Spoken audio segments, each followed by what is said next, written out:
What is going on, guys? Vuxury here. In today's video, we will be reviewing the new Porsche 911s that are coming to Greenville. The latest model 911 that is coming to Greenville. Shout out to Sky for letting me review these vehicles. Let me know what y'all think about the cinematics. Alrighty, let's review trims. On our far left, we have the Turbo S trim. This is the most fastest model, topping out at 206 miles per hour, and it's the fastest accelerating model of this 911 that you can get. Next, we have the base Carrera. This is the base model that you can get of the 992 Porsche 911.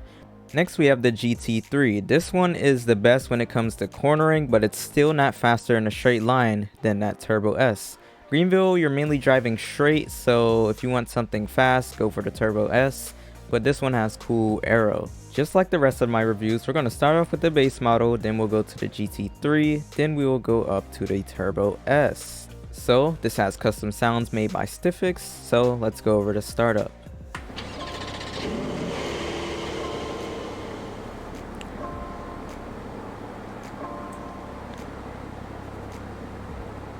Now let's rev it.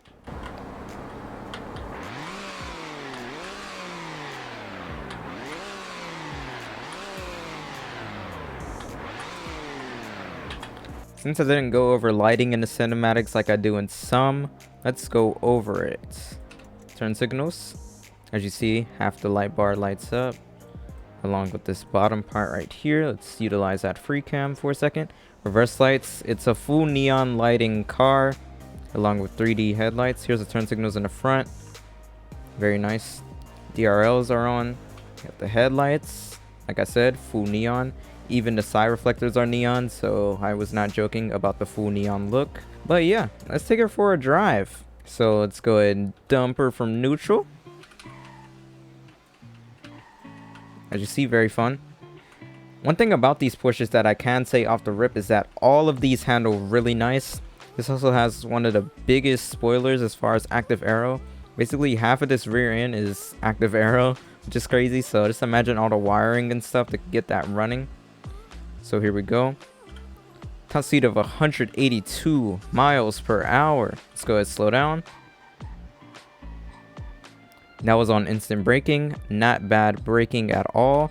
This car is rear wheel drive, so we're gonna go down here and do some donuts. Okay, third gear works. But yeah, you just gotta get it done, I guess you could say. Let's try second. It's possible to do donuts, but you really have to be a tryhard to do so. But yeah, braking again. Very nice car compared to the old model, so keep that in mind. Also, when I mean old model, I mean like the previous gen Porsche 911, not this year, but you know, it's still old model. Alrighty, so for those people who wanted to see the GT3, now is the time. Let's go over to startup first. This is the loudest one yet, as this is the track focused one. Let's rev it.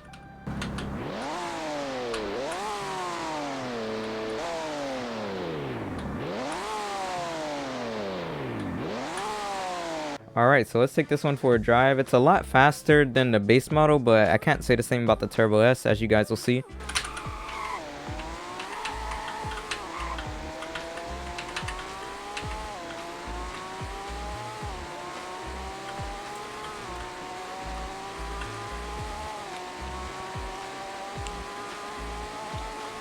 Top speed is 194 miles per hour.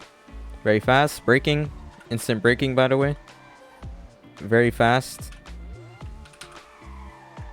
As you see, this is rear wheel drive, so you can do some little driftaroos and stuff. But I will not embarrass myself again like I just did on the previous car. So let's not do that because that was not good at all. The lighting is pretty much the same throughout all models, just different placement. So turn signals. As you see, they're a little bit smaller on this one. Headlights. The lighting is also a bit different. Shout out to Sky for 3D headlights on all Porsches because, wow. Horn. Lights in the rear. That full light bar comes on. I forgot to show it on the previous one. Same layout.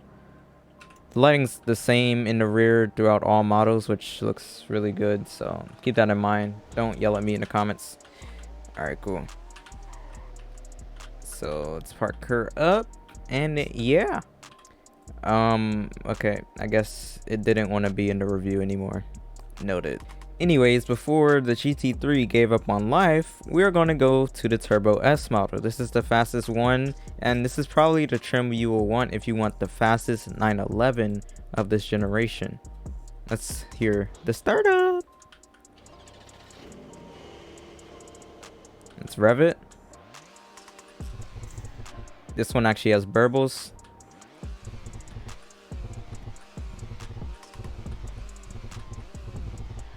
Very nice. Let's go over lighting, headlights, turn signals. Lighting is a little bit different on this one too. Horn, brake lights, reverse lights, same lighting, but just look how fast this is. This is all-wheel drive. Stupid fast. We're actually just gonna do a launch from standstill in this car. It's that fast. As you see, this also has active aero, which you may have seen in the cinematic also. Keep her pushing. Top speed is 211 miles per hour, 212 miles per hour, 210. Okay, very fast car. Brakes on instant. Extremely good braking. You have to consider that I was stopping from 211 miles per hour. But yeah, just look how fast this car is. It never gets old. Let's take it to the park. But yeah, the handling is really good, as you see. Just gonna go through the park to demonstrate. As you see, really good handling. But you know, don't try to turn at 100 miles per hour, or that will happen. All right. Go through here.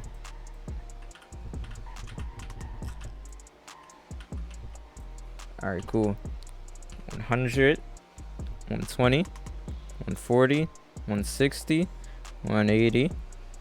Let's confirm that the top speed is actually 211. Oh, okay. It does hit 200. Anyways, it does hit 211 miles per hour. It's just not direct. It's more realistic, because when you hit a top speed in a real vehicle, it doesn't just hit it right away and you're just chilling on it. It kind of just builds up to it like a real life supercar. So that's some good tuning by Sky. Well,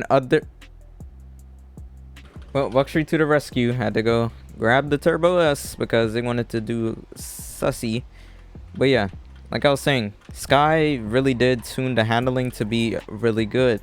Assess the suspension.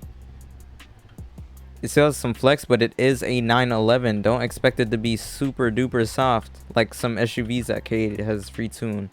Well, let's go ahead and park this back up and hop back into GT3 to showcase something else.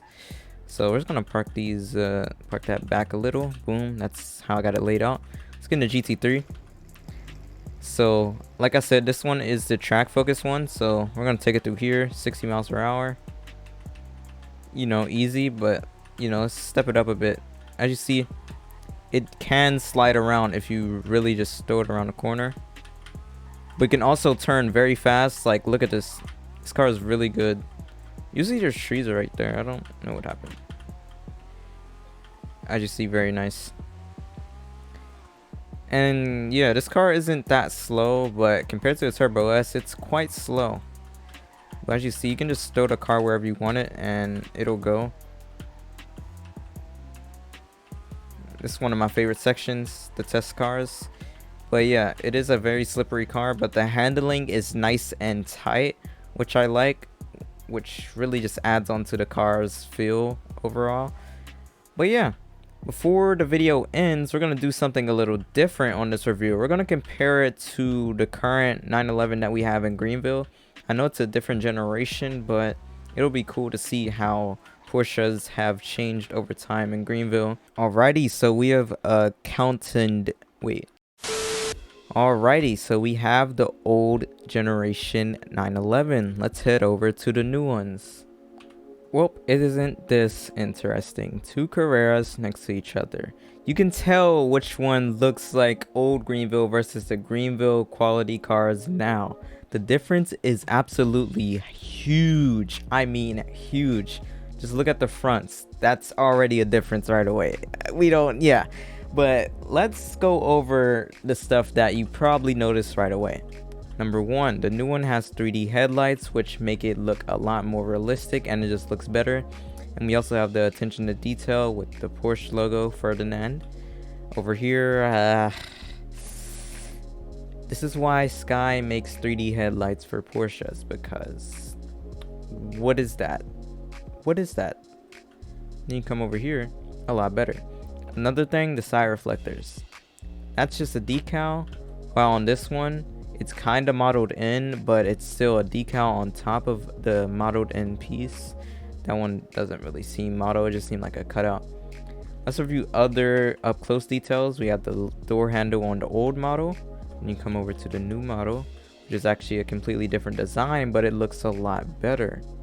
We have the mirrors, which are a different design across generations. The window textures also seem to be a bit different. I like the black look on the new ones compared to this overly shiny version. Let's check out the cornering. So as you can see, there's some spiky corners right there compared to the new one, which is quite smooth. Come over here, you have this part, it's a bit spiky around there. Come to this one, there's a few spikes, but it's not as noticeable as that one. So yeah, let's go over wheel decals. Those look really good. Those also look really good. Come to the rear, this is like a huge difference. This is a new generation, so it does look better and whatever, in my opinion. So this has a 2D logo, this has a 3D logo with each letter modeled. This one has detailed exhausts, 4 on each side. This one has a 2 in the middle. Nothing too crazy about that. Now, there's no point of continuing on with the comparison as we know which one looks better. So if you enjoyed my review of the new Porsche 911 coming to Greenville very, very soon, be sure to like, comment, and subscribe. And yeah, this has been Vuxury, and I am out.